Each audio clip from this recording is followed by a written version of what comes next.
Hello YouTube, Hyrulians, followers, and friends.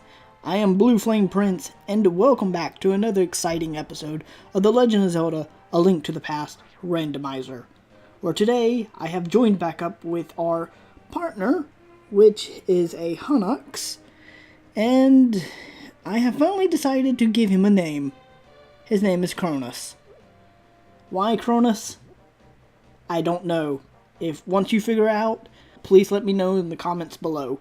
But yes, welcome back to The Legend of Zelda: A Link to the Past, where I am just tossing Cronus around where Link's house would be, or technically the bomb shop. But yes, Cronus is our partner, which in a previous episode I talked about what would it be like if Link actually had a Hunux or a Lionel or one of the more bigger enemies as a partner? Or what if he was able to actually talk to the different enemies, really? Like, we already know that the Moblins actually has lives and whatnot, and they follow the strongest person around.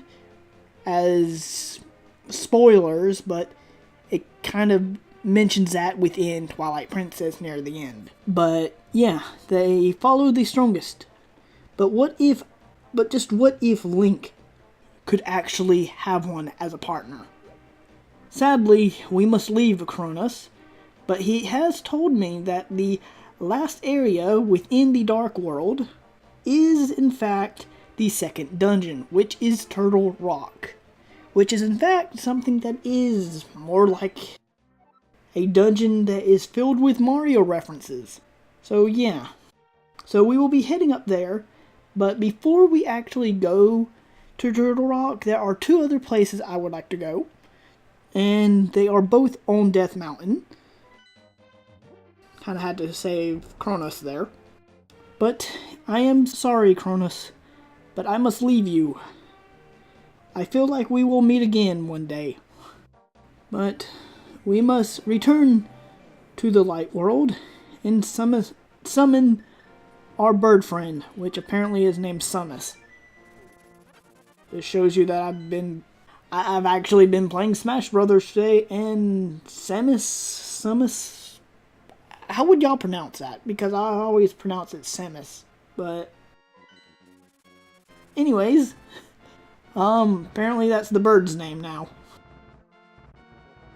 Not really what I was going for, but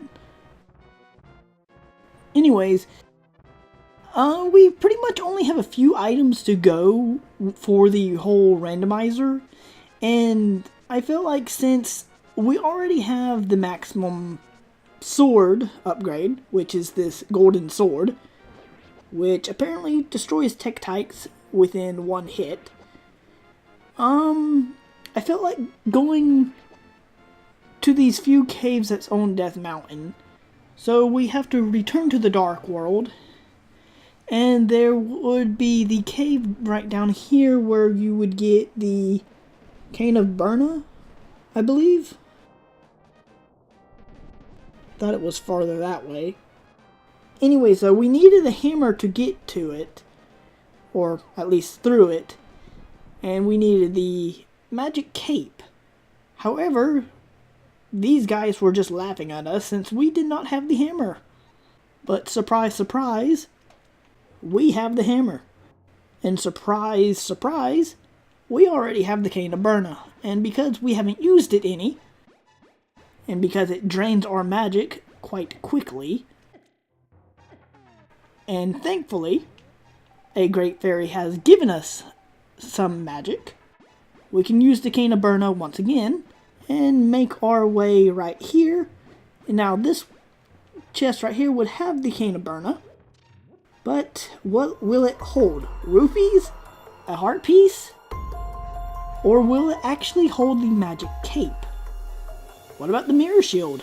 I mean, so far we have gotten throughout the entire game without a shield.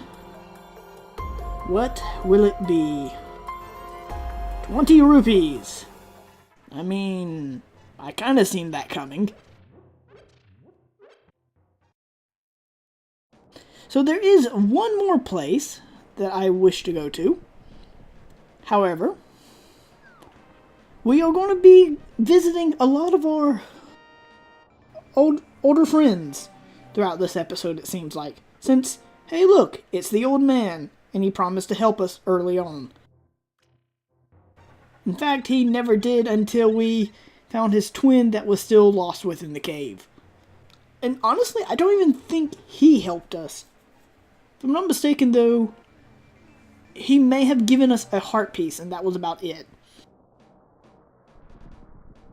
Now, when we was finally able to come over here by using the Titan's mitts, there was one other cave that I believe I did not go into. And we are going to be checking it out today. In fact, I wonder if that shopkeeper has had any more visitors. Because there was a shopkeeper up here in Death Mountain, which I still think is a really bad place for business. But, I mean, that's just my opinion, and yeah. So I believe we did not make our way into this one, which, once again, talking about a shopkeeper and bad choices, who does he have for... Who's going to come up here and buy anything? Because, to what I know, in the Dark World, we have Ganon's Tower, Turtle Rock, and a bunch of Lionels. I don't want to put up a shop anywhere near those places. I mean, I guess Ganon could make a decent business partner. I mean, I can't say he wouldn't. Also, it looks like we're just shifting back and forth through the Light World and Dark World, and heading through caves and whatnot. But, yeah. It's just another quick way of going through here, and haven't seen these enemies in quite a while. Tore out his heart and turned him into a rupee. Yeah, need the hammer. Why do you do this to me? And over there was the place where we found the bow and arrow.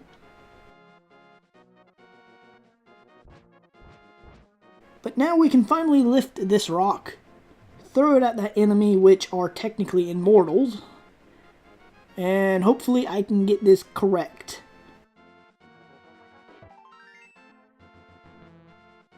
Nope. So it's right, up, left. Good to know. Wish I would have known that sooner. In fact, this actually makes one of the Triforce pieces. And it also makes a portal. I say the Triforce because it's a triangle. I mean, there's not much to it. And now, all we need is the Ether Medallion to reopen Turtle Rock. And... well... I've wasted all of my magic by going through that one extra cave. Thought if you pulled on... Oh, thank you. Thank you. Now, here we go. Open Sesame! Actually, I like the Turtle Rock that's more within Link's Awakening, just because when you're actually trying to enter the dungeon, it's actually like a mini boss instead of just like a strange boulder or whatever. That's just going to tell us to use the cane, and you shall not pass without the red cane. Thanks for telling us that it's a red cane. Now will you tell us what the actual name is? But anyways, yes, the Cane of Solomon, or Saladin, something another. It creates platforms, which I find quite interesting. Now here is the main area where we need the mirror shield.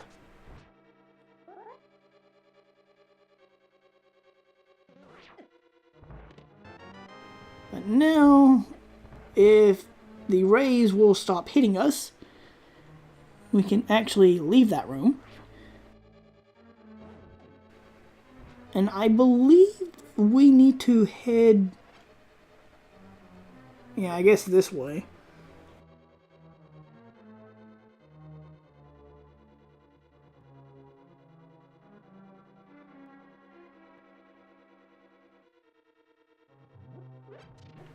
That was kind of a waste. But, yeah, I guess we actually do need the fire rod for this.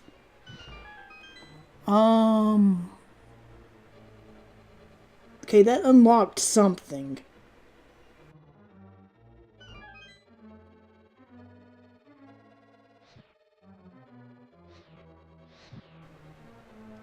Okay, yeah, the door.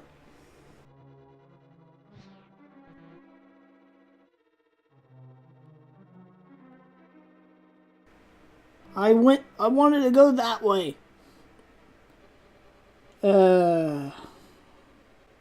Slow and steady wins the race, I guess. Huh. Well, shows you how prepared I was. Yeah, at least we got a key. That counts for something, right?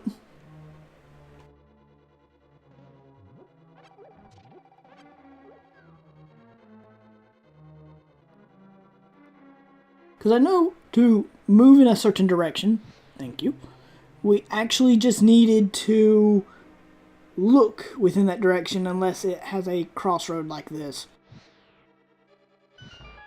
There we go. Are you serious? Okay, and we finally made it.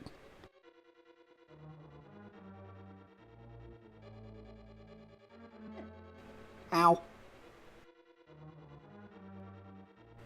And there we have it. 2 chests with only a little bit of magic. Now, what lies within these chests? 1 key.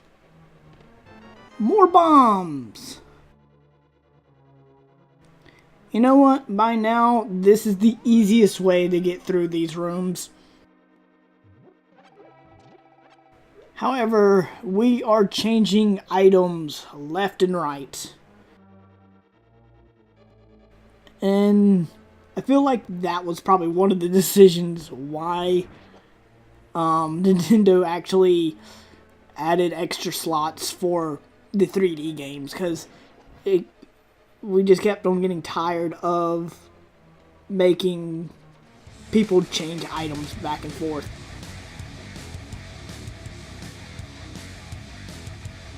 I'm getting hit left and right.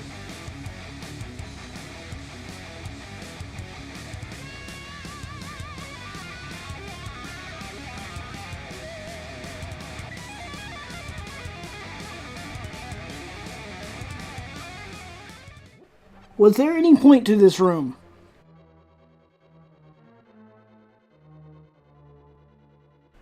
Please tell me there was. Because at the moment I see no bombable walls. I mean, we already have 2 keys. So I guess we could go ahead and start heading down.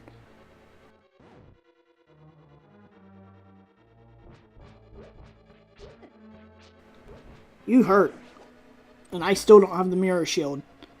Hey. We have a Pokey. Pokies are from Mario. However, I'm taking this as the Dark World version of them. Then we have Chain Chomps. If I'm not mistaken, there is a key or a hidden chest, I think, actually. Boomerang powers activate.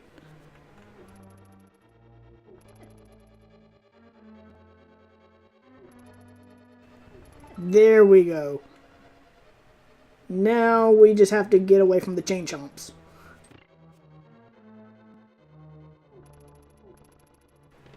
The big key. That actually helps a lot.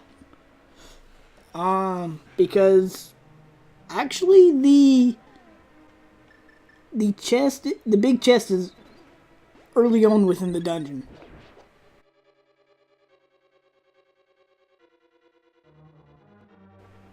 Escape from the anti-fairies and the pokies, and we are now taking a very nice roller coaster ride. Actually, I think it'd be more like one of those tube slides that you see in water parks, but instead of water, we have lava.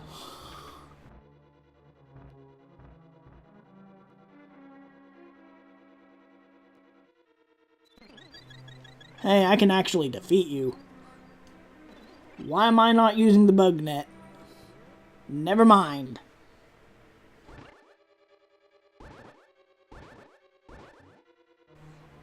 Ow, you hurt.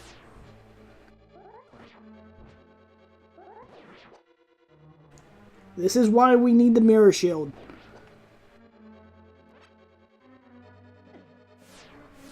Oh, are you serious?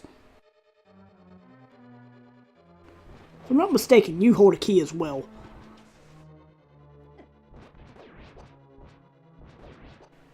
Hey, I guessed right.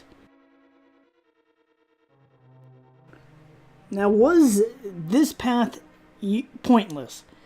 Because the main thing about this is, I believe this is where the big key would be. But okay, we could have saved several keys. Now, where does this go? Oh, thanks. At least I can get an anti-fairy. I do have a theory about Turtle Rock, and that is Turtle Rock reminds me of the Goron City within. And the reason for that is Ocarina of Time. That kind of explains the most of it.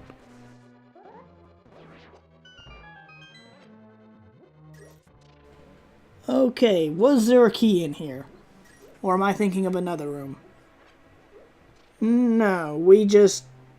Are you serious? I cannot leave as a bunny. Okay, so I'm gonna have to move fast here. Because the eyes that stay open will always shoot at you. Now, if we use the magic mirror... and in the correct position, we should be able to get to a cave that we was not able to get to before. And this normally holds... I honestly forget now. I think it actually just holds a heart piece, which... Because this is... since the heart piece is one of the things that we do need, but... Okay, so keep in mind, guys, if you are going to be playing a randomizer, a gold sword can defeat any of those, I guess. But yeah, we need the mirror shield, we need the magic cape, and we need 3 more heart pieces to actually have most of the items. And there we have a heart piece. I feel like I'm going to be going through a little bit more of this dungeon, but I don't think we're going to have enough time to do this dungeon within one episode. So, what lies within this big chest? I'm giving you a moment to Let me know what you think down below. Let's see if you guessed right. If you guessed rupees, which would have been my guess, yeah, you would have guessed right. You know, there's a lot of lava down there.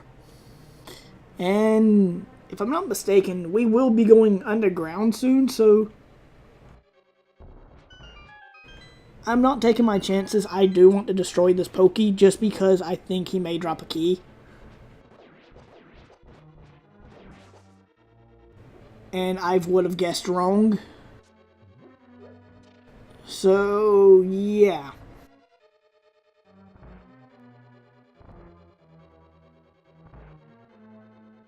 So, wait for that to go by.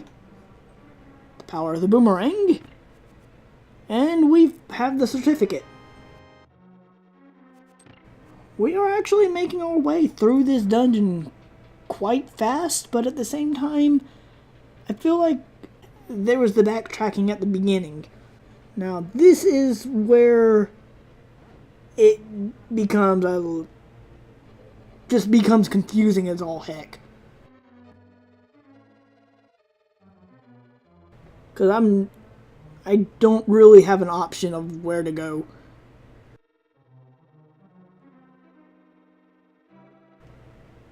That hurts. That hurts deep. Okay, I think there's a switch here.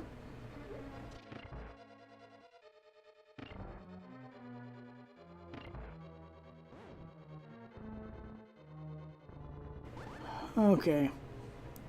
No! No! Why do you do this to me? No, I need to... As I mentioned, this is quite frustrating. Did we make it? Is this the correct path? Yes, it is. And guys, I hate to say it, but here we are at the room, one of the main rooms where you need the mirror shield. Because some of these eyes can kill you within about one hit, and seeing my heart at the moment, wish me the best of luck. And then there's that guy at the end. Because now comes to the main room that I was also thinking of. This is where we need the shield, because those guys will attack even if we are looking the opposite direction. So, my idea is quite simple. Cane of Burna and run as fast as we can. The compass. Death.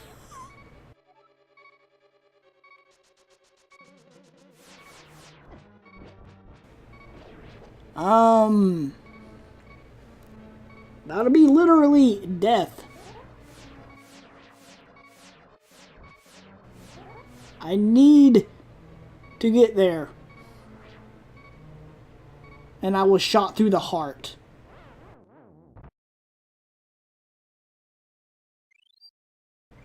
Thankfully, our fairy friend saved us. 20 rupees. And dodging the lasers. In fact, instead of just dodging the lasers, I think Blue just wanted to jump off. But yeah, there we have it. That is one of the key things why we need the mirror shield. And because looking at the time, thankfully we were able to make it back at this point, since it was kind of a checkpoint within this dungeon. I'm going to leave it off here for now. Please don't forget to leave a like or a comment below. It really does help. And do not forget to hit the subscribe button if you wish to see more video game related videos. This has been BlueFlamePrince. Thanks for watching. And in the next episode, we will finish this dungeon and make our way to Ganon's tower. It seems like there's only about 2 episodes left, it seems. And besides that, I will see you all in the next video. Later, guys.